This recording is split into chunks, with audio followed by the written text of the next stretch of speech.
Hello and welcome to the Musicians That Matter here on Rowan Radio 89.7 WGLS FM. Our interviewee today is rock and roll keyboard superstar Geoff Downes, who has played with several bands of note from Yes to Asia and began with the Buggles back in the 80s. Welcome, Geoff. Thanks for being with us. Oh, my pleasure. Nice to speak to you, and that's one heck of a build-up. Oh, well, certainly you deserve it, although, you haven't been the most outspoken member of any of the bands, but certainly a very talented member and quite a contributor to rock from 1980 forward. Okay, yeah, even earlier, actually. I joined Yes in 1980, so it's been it's quite interesting coming back and rejoining them. I suppose, 30 years later. Yeah, absolutely. Can we talk a little bit about your background, and then we'll come into the present day and what you're doing now? Tell us a little bit about where you grew up and what your musical influences were. Well, I grew up in Manchester, which is, I suppose, the third city in the UK, and my father was a church organist, so I was very much not pushed into, but music was around me from a very early age, so I was in church choirs and things like that, and I just, it was something that, I don't know, I was destined to be involved with, I think, and I started to learn the classical organ as well, and I went to music college eventually, so it was something that never really left me all the time I was growing up, was actually doing something with music. And I think when I got to music college, I was very into bands like Yes and Procol Harum. Ironically, those are probably two of my favourite bands. And the bands that actually had keyboards as one of the main contributing sounds, and I think that was something that drew me to that kind of music. And I think that when I was doing all kinds of different things to make a living in music when I moved to London after I graduated, but it was all very much a case of any kind of job that was going at the time. I'd do jingles, commercials, anything really. And it was funny enough, was how I met Trevor. He was putting together Trevor Horn, that is. He was putting together a disco band in the mid-70s, and then we both found that we liked all the, we liked a lot of progressive music, and we started working together, and eventually we came out in 1979 with the Video Killed the Radio Star, which was a song that we'd been working on for quite some time before. So it was a kind of a gradual curve into from when I graduated into getting into the music business. Oh, certainly. And you had mentioned Yes. Also, I guess Emerson, Lake and Palmer. Keith Emerson was probably a person of interest. Absolutely, yeah. The Nice were really at that time the thing that I was really into. I think that the Nice and Procol Harum and Vanilla Fudge. That was the first time that the bands had come with Yes to a degree. It was the first time that the bands had come through with a kind of a rock keyboard player. Deep Purple as well, I suppose, were another type of band at that time that I was really into. But yeah, I think it was the first time that really the keyboards had come to the fore in popular music. It was always the piano player was very much the kind of guy at the back of the band in some ways, because guitars was really taken over and were very dominant. You always saw, you saw people like Elvis Presley with a guitar. It was very much a symbol of the music at the time. So when towards the end of the 60s, when it started, these bands started to break through that had, star keyboard players, I think that's something that really inspired me. That's something that I wanted to do, and it was ironic that it took, about, from that, from when I moved to London and started working in the music business, that I kind of ended up in Yes, ironically. And for me, it was a great thing because it immediately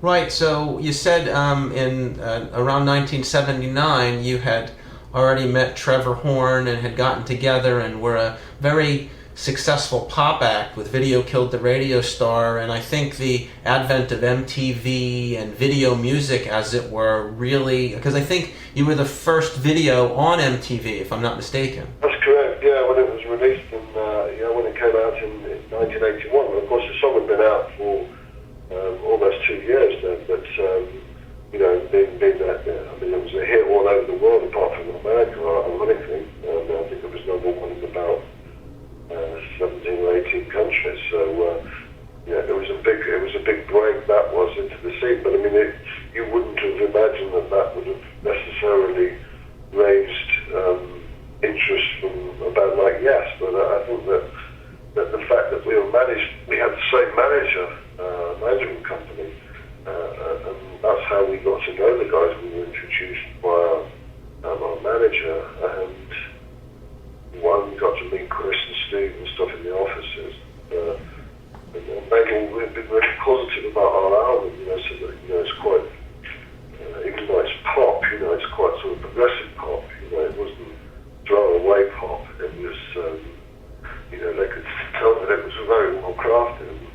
And we just kind of literally just got together, and we had a couple of songs that we played them, and we started playing them together in a room, and at that time they didn't have John Anderson or Rick Wakeman around, and so we kind of morphed into Yes in some ways. Well, it was interesting having had the pleasure of interviewing your bandmate Chris Squire, because I had asked about about that time, and he has said that they were going through their changes, and I kind of called it the revolving door, because Yes kind of has a bit of a revolving door for different members to go and to come back. Yeah, I think up until that point they hadn't really, they had not had that many people. I mean, at that point they'd only had really Patrick Myers and Tony Kaye before on keyboards, and Rick. Bruford on drums, and Pete Banks on guitar. So, up to that point, there's not been a massive amount of changes in the band. Right. Well, it's interesting too, because Chris had said that the rest of the band thought he was crazy when he brought you guys to meet the band, because technically, you were a kind of a techno-pop sensation, sort of, at the time.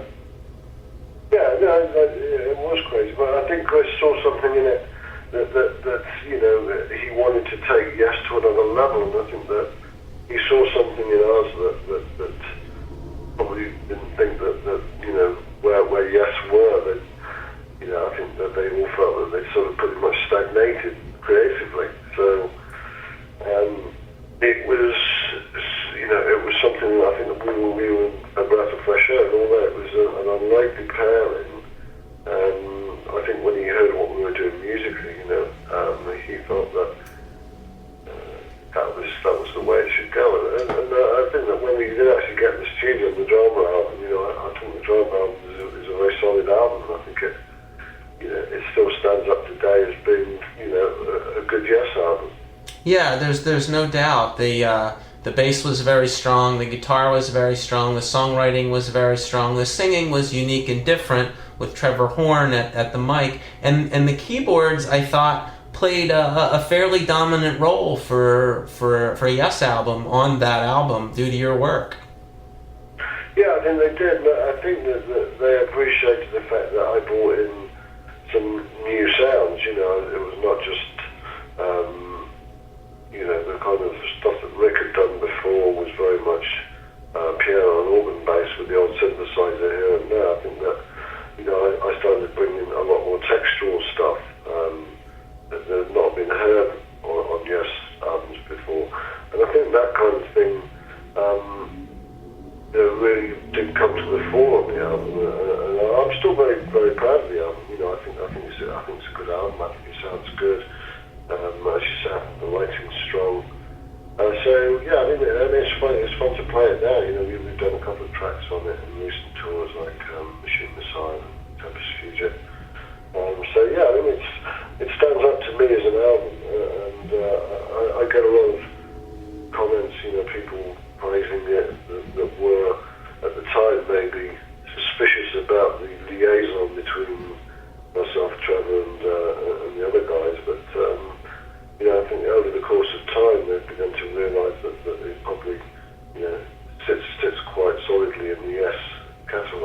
Yeah, certainly. So you went from a kind of a techno pop sensation with household recognition to join a very established progressive rock band, brought some new touches and new licks to it, and then you're on top of the world. And what happened to Yes after Drama?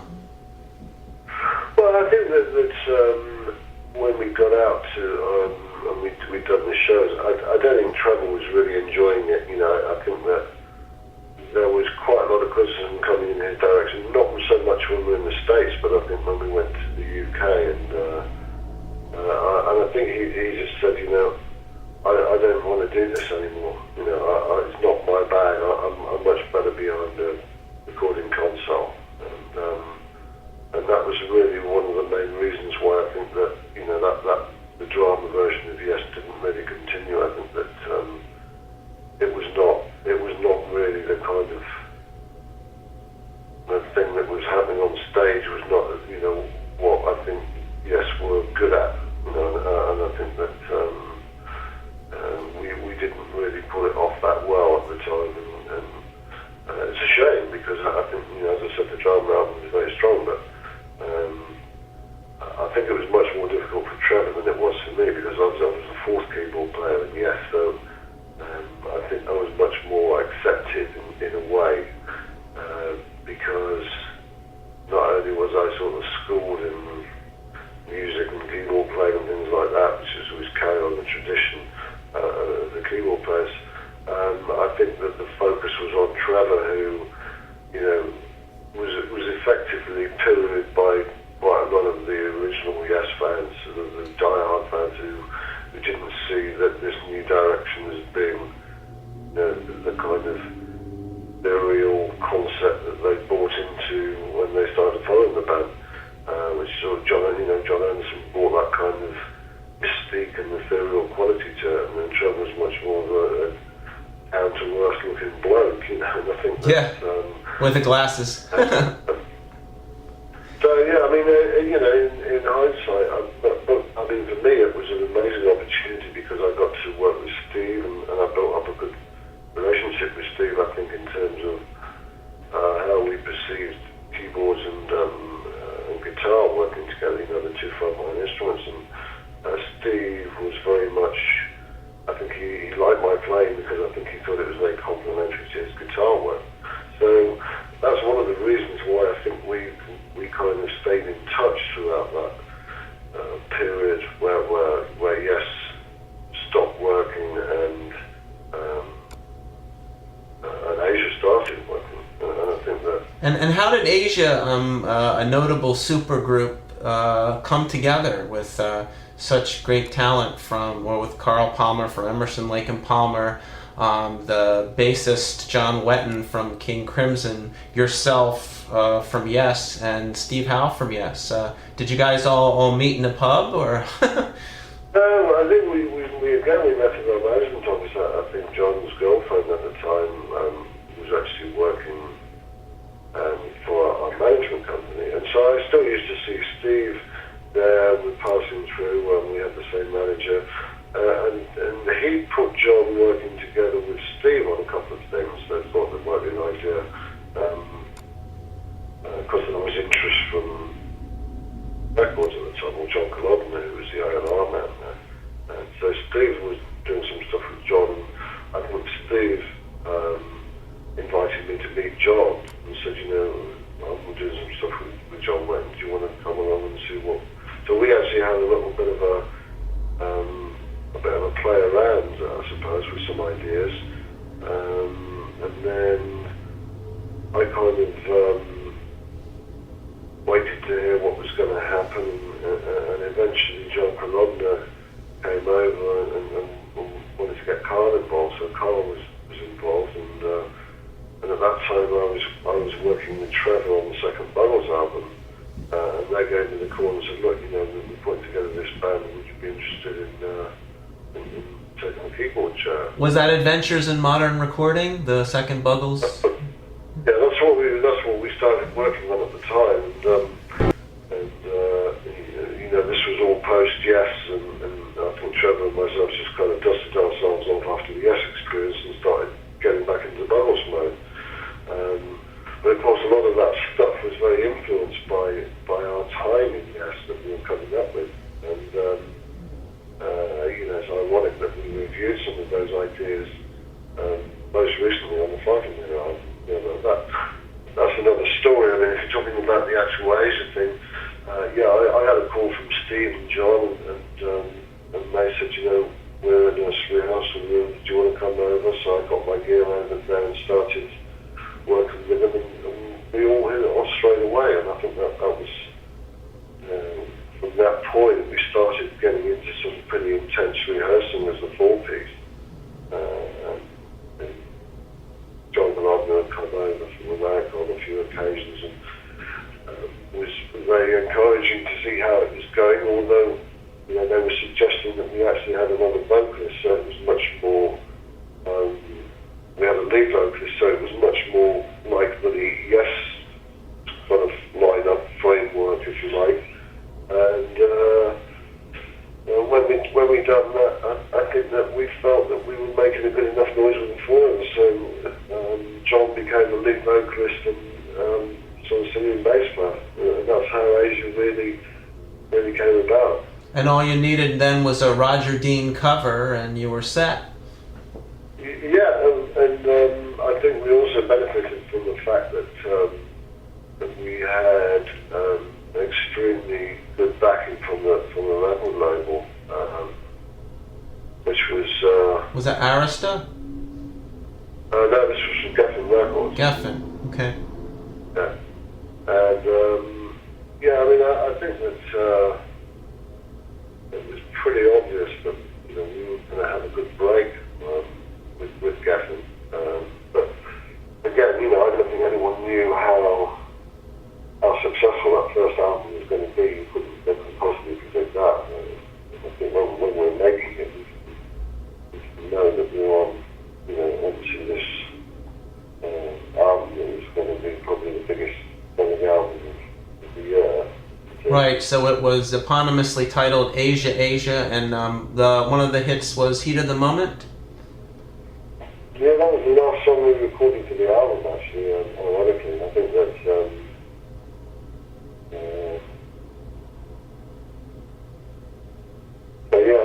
it was pretty amazing. Yeah, certainly. So the band again went into the spotlight, and you toured to support the first album. That's right. Yeah. Right, and then got back in the studio, did some more writing, and came up with Asia Alpha, which again had some great masterfully created tunes on it. Yeah, I think that in terms of what we did, I think it was I think the second album was pretty good. I think maybe the record label were a little bit more difficult, because they had got these huge ideas about I think a lot of it was to do with Was it the sophomore curse, coming up with something to better the first one, or was it? Yeah, I think so. I think they expected much more. I think because the first album was so big, they really wanted something. The commercial sales to double, or whatever. Their ideas were much higher.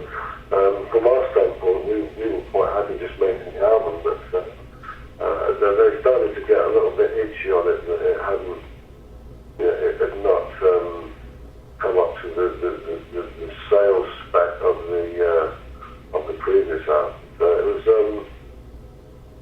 in many respects, it was a disappointment to them, I think, But I think it sold well, and everybody enjoyed it. I know I enjoyed it quite a bit, and you guys were at the height of your fame, and unfortunately, John Wetton, the bass player, had some health issues that actually we had spoken with him about. He was kind enough to share with us, and wasn't available to do one of your biggest concerts in Asia.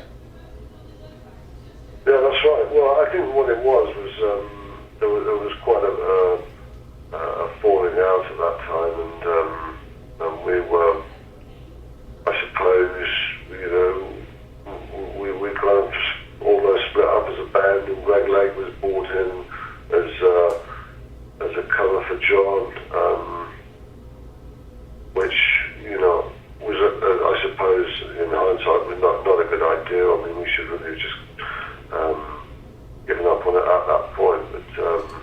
Well, it's interesting because we also had the privilege of talking to Greg Lake about it, who was very forthcoming, and he said basically he got a call from Carl saying, hey, can you help us out? We've got 2 weeks till our biggest concert ever.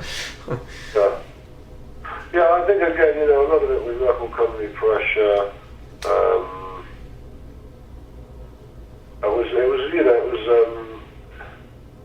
I suppose it was something that we shouldn't really have, we shouldn't really have gone ahead with, but we were committed to do it. And then, it sort of knocked the stuffing out of the band a bit. I think we came back, and then John Wetton came back, and Steve left, so it got quite sort of fractured at that point. Then we went in, we did another album without Steve, with another guitarist, which was Astra. So yeah, I mean, by that point, I think, everyone had had enough of that, and so we gave it a rest at that point. And I think that's one of the reasons why, when we did get back together again 6 years ago and started making new music together again, we felt that was very much a case of we'd, not really properly viewed the whole idea of the band in any great. We've not really given it the shot that we should have done in the early days. So we kind of picked up where we left off in many ways. Right, and you did several projects in between. I understand you even contributed toward Anderson, Bruford, Wakeman, and Howe, which was sort of Yes without Squire, with insert Tony Levin. Yeah, that's right. Yeah, I mean, it was. I think that there were quite a few projects. I mean, I had a version of Asia that was operating along throughout the 90s as well. But that was only really just me, so it was not the original band. But I contributed to quite a number of different projects throughout that time, and it was really quite interesting to get back, and when we did get back together again in 2006 was to see that everyone was still very in good health and ready to go. So. Well, what was the driving factor in Asia getting back together? Was it John Wetton kind of recovering and bringing himself back to life and music? Yeah, I think that was essential. I think that John would tell you that himself. That for us to get to that, to make it work, a lot of it was important that he was in a good place. And I'd been doing some stuff beforehand with him on our own project called the Icon Project. So that was very much, kind of paved the way, if you like, for Asia to start operating again. And another key thing was that we started to write music again together, and so to write songs, and found that we still had the ingredients and the formula that we applied to the songs when we first started writing back in '81. So it was kind of nice to get back to that, to know that we still had the creative spark, that we could. Again, I think this was important for Asia overall, that we could actually achieve that. So I think everyone wanted to give it another shot. I think that we felt we'd not given it a good enough shot at the time, and also people were, everyone was ready to do it at that time. When there weren't any other kind of peripheral projects that were going to clog it up in any way. So right, we had a very good run at that time. Well, certainly. So what was it, 2005-ish, when Asia started to kind of congeal to the original players? Well, yeah, it was at the beginning of 2006, and we just felt that, Steve was not really operating with Yes at the time. The Yes were fairly dormant at that period, and I think that was when John Anderson had got taken sick, and so they had to pretty much suspend their operation. And that as well really paved the way for Steve to come back in for Asia. Carl had we'd done some stuff, here and there, but he was ready to give it another try. So it was almost like the decks were clear for everyone to have a go at it. And so, when we did get back together again, we started working together mid 2006. It was quite a revelation for everyone to get back into the saddle. Right. And then a few years later, Yes started rumbling again. John Anderson was still on the disabled list, but Yes decided to rumble on with Steve. That's right, and I think that that was something that the thing that we all decided when we did get Asia back together again was that we'd work with all the individual members to get so that they could we could all do different things at different times. But I mean, obviously the important thing was that we keep the Asia flag flying. So when Steve got the call to go out with Yes again, I think that we were quite happy to accommodate that. In that we actually did go out with them a couple of years later on a double bill as Yes and Asia. So, which was a great double bill, by the way, although it must have thoroughly exhausted Steve. Yeah, I mean, I would have thought that Steve would have been. It was a tough call for him, but I think he did. I think he did very well with it, and I think that that was. It was really, as I say, it was very successful for him. He showed that he could do it. I think that made me think to be playing like 3 hours of music every night with 2 different bands. So all power to Steve, he did keep that very well together, I thought. Right, and of late in 2012, you're touring with Yes and doing a fabulous job, and then late 2012 with Asia again. That's right. Yes, it's almost gone all full circle in many ways, which is very strange. Well, it's held up well, and I've enjoyed all the shows over the years. Certainly, what's in the future for Geoff Downes? Asia, Yes, Open Door. I think that we'll just keep going, and I'll just keep going and doing whatever I can to. Because I love playing with both bands, and I've even done stuff with Trevor and the Bubbles in recent years. So. The 3 bands are very, very important to me, and I'd like to keep my hand in all of it. Is there anything you wanted to share with your audience, something that nobody's heard before, or just something personal? No, I think I was pretty much an open book. I think that there's a lot that certain things I wouldn't publicise, but. I think that one main message I would always say is, I really appreciate all the support I've had over the years, and that's the main reason why I carry on doing it.